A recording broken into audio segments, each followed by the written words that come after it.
ஃபஜ்ர் சுன்னத்து 2 ரக்காத் தொழுதுட்டு வீட்டில் மனைவியோட உட்கார்ந்து பேசுற கால சூழ்நிலை இருக்குதானே, அந்த குடும்பத்தில் கண்டு வளர்ற பிள்ளைகள் இப்படி வளரும். கற்பனை பண்ணி பாருங்க.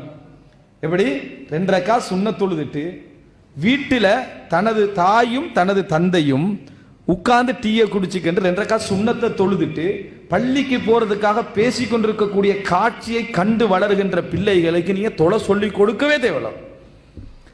அந்த புள்ள தானா என்ன செய்ய தொழும். அவர்கள் கண்ட காட்சியாக தான் நீங்க 10 வருஷம் 12 வருஷம் 14 வருஷம் வாப்பா உமா தொழுதுட்டு என்ன செய்யறாங்க, ஃபஜ்ருக்கு போவதற்காக பேசி கொண்டிருக்கிறார்கள். காட்சியை கண்டு வளர்ந்தா எப்படி இருக்கு. சுப்ஹானல்லாஹ்.